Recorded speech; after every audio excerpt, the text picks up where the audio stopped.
नमस्कार दोस्तों, मैं राजकुमार मौर्य प्रखर इंडिया यूट्यूब मंच पे आपका स्वागत है। महाराष्ट्र में विधानसभा का चुनाव हो रहा है। 20 नवंबर को वोटिंग होगी, 23 नवंबर को नतीजे आएंगे। महाराष्ट्र के विधानसभा चुनाव को लेकर एक बहुत बड़ा सर्वे आ चुका है। इस सर्वे के मुताबिक किस पार्टी को कितनी सीटें मिल रही हैं, यानी कि महाविकास अघाड़ी को कितनी सीटें, महायुति को कितनी सीटें, महाविकास अघाड़ी के अंदर जो पार्टियां हैं उनको कितनी कितनी सीटें, महायुति के अंदर जो पार्टियां हैं उनको कितनी कितनी सीटें मिल रही हैं। पूरी वीडियो देखिएगा। आपकी जो भी राय हो आप अपनी राय को बताइएगा। चैनल पर पहली बार आए हैं तो चैनल को सब्सक्राइब करके सपोर्ट करिएगा। क्या है महाराष्ट्र का मूड, आप देख सकते हैं दोस्तों। महाराष्ट्र में कुल मिलाकर के 288 सीटें हैं, आपके सामने दिख रहा है। 288 सीटों में बहुमत के लिए 145 सीट, किसी एक पार्टी को बहुमत यहां नहीं मिलने वाला है।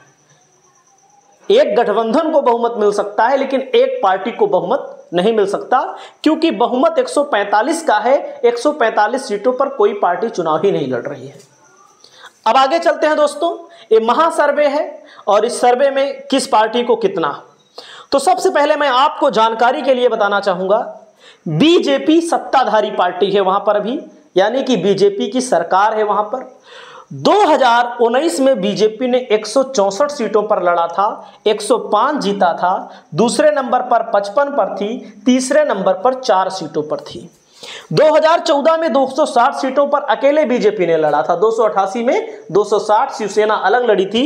122 सीटों पर बीजेपी ने जीता था, 60 सीटों पर 2 नंबर पे और 56 सीटों पर तीसरे नंबर पर यहां पर बीजेपी थी। अब की बार जब चुनाव हो रहा है तो अब की बार महायुति यानी कि एनडीए में 155 सीटों पर केवल भाजपा लड़ रही है। 78 सीटों पर शिवसेना शिंदे की पार्टी लड़ रही है, जिन्होंने लोकसभा के चुनाव में बेहतर प्रदर्शन भी किया था। 15 सीटों पर शिवसेना शिंदे लड़ी थी, 7 सीटों को इन्होंने जीता था। 55 सीटों पर एनसीपी लड़ रही है, 4 लोकसभा सीटों पर लड़ी थी, 1 जीती थी। बीजेपी 28 लड़के 9। बीजेपी का प्रदर्शन बेकार था, हकीकत यही है। और मैं आपको बताना चाहता हूं, वर्तमान में बीजेपी के पास 102 विधायक हैं, शिवसेना शिंदे के पास 38, अजीत गुट के पास 40, निर्दलीय 14, अन्य यहां पर 8, कुल मिलाकर के सत्ताधारी पार्टी के पास 202 विधायक हैं।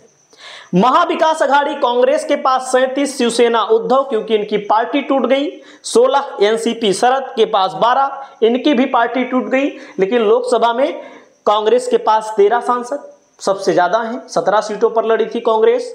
शिवसेना उद्धव की पार्टी सबसे ज्यादा सीटों पर लड़ी थी, इनके पास 9 सांसद।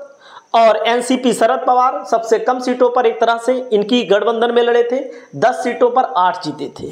तो कुल मिलाकर के 66 विधायक हैं।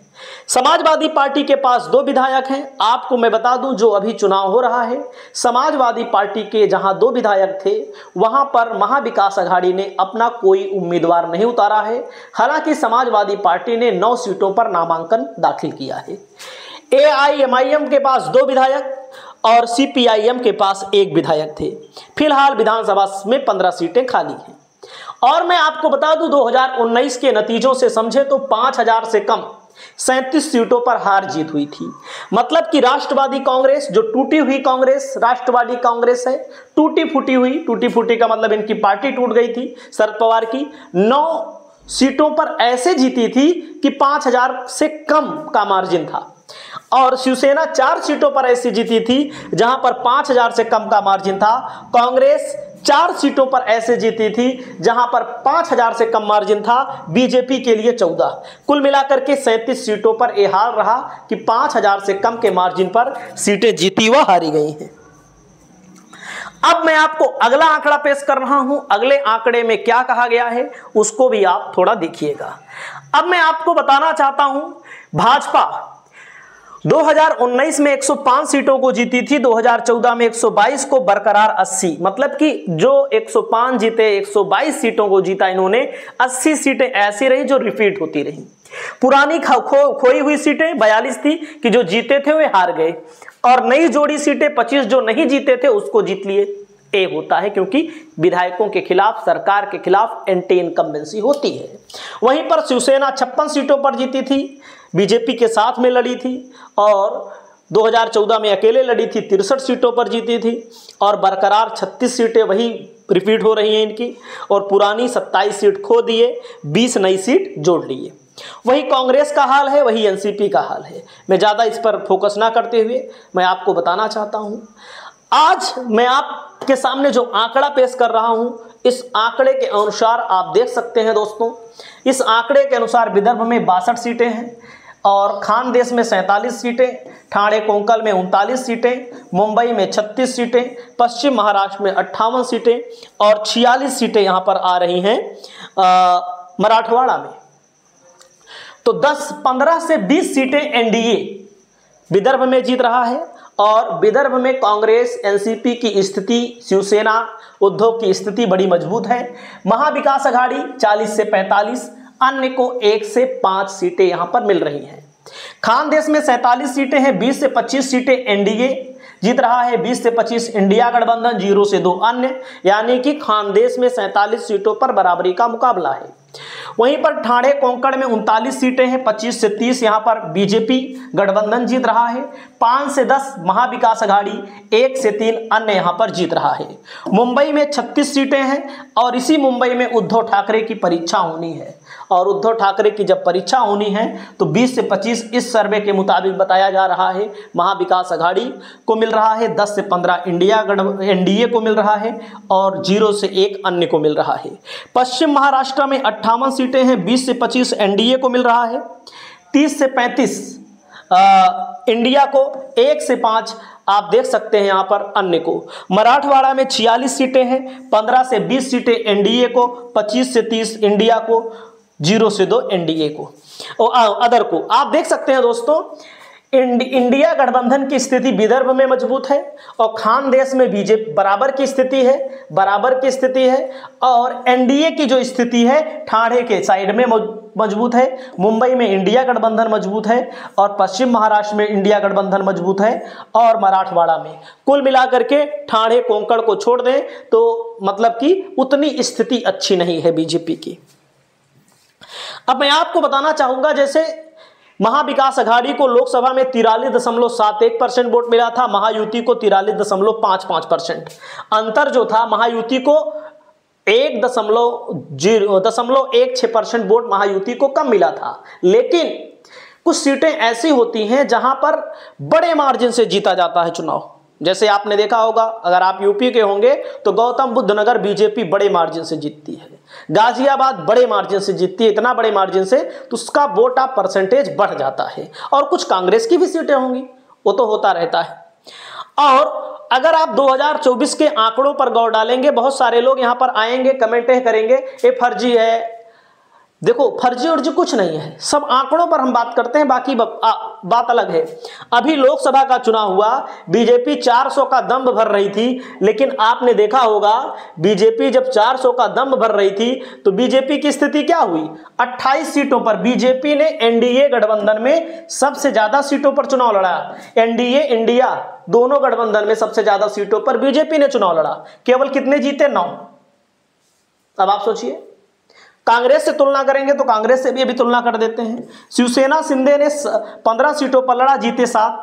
भाई बीजेपी का 32% स्ट्राइक रेट और शिंदे का 47%। एनसीपी अजीत पवार 4 सीटों पर लड़ करके 1 जीते, केवल 25% स्ट्राइक रेट। देख लीजिए आप बीजेपी की स्थिति क्या रही।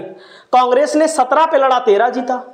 कम पे लड़ा, ज्यादा सांसद बने, और 1-2 ज्यादा नहीं बने, 4 सांसद, 76% स्ट्राइक रेट। शिवसेना उद्धव 21 पे लड़े, 9 जीते, 43% स्ट्राइक रेट। और यहां पर एनसीपी शरद पवार 80 पर 10 पे लड़े, 8 जीते, 80% स्ट्राइक रेट। तो आप ये समझ सकते हैं दोस्तों कि अलग अलग पार्टियों को कितनी सीट मिल रही है। यहां पर बीजेपी को 80 सीट मिलने की संभावना है, शिवसेना को 40 सीटें मिलने की संभावना है, एनसीपी को 6 सीटें, कांग्रेस को 63 सीटें, एनसीपी शरद पवार को 33 और शिवसेना उद्धव को 57 और यहां पर 9 सीटें। और मैं अलग अलग विधानसभाओं का है, अलग अलग जिलों का है, अलग अलग जिलों के लिए हम आपको अलग से वीडियो बना देंगे। अब टोटल पर हम आते हैं, टोटल किस पार्टी को कितनी सीटें मिल रही हैं। महायुति को टाइम्स नाउ भारत का सर्वे बता रहा है। महायुति को 137 से 152, महाविकास अघाड़ी को 129 से 144। लोकसभा में, हरियाणा विधानसभा में सबका पोल गलत हुआ है, ये लोग जो बता रहे हैं। और महायुति को 45.8%, महाविकास अघाड़ी को 44.1%, अन्य को 10.1% ये लोग बता रहे हैं। और बीजेपी को 83 से 93 सीटें, शिंदे को 42 से 52 सीटें, एनसीपी अजित को 7 से 12 सीटें, और वहीं पर कांग्रेस को 58 से 68, शिवसेना उद्धव को 26 से 31, एनसीपी शरद को 35 से 45। बीजेपी को 26.2% वोट, शिंदे को 6.8% वोट, एनसीपी अजित को 2.8% वोट मिल रहा है। और कांग्रेस को 16.2%, उद्धव को 14.2%, एनसीपी शरद को 13.7%। तो सीएम के तौर पर यहां एकनाथ शिंदे को बताया जा रहा है। लेकिन मैंने जो शुरुआत में सर्वे बताया आपको, शुरुआत में, कि यहां पर जो इंडिया अलायंस है इसको 155 से 175 सीटें मिल रही हैं, 175। और एनडीए को कितनी सीटें मिल रही हैं? एनडीए को 115 से 125 सीटें मिल रही हैं। बाकी आपकी जो भी राय हो, आप अपनी राय को कमेंट करिएगा। नमस्कार।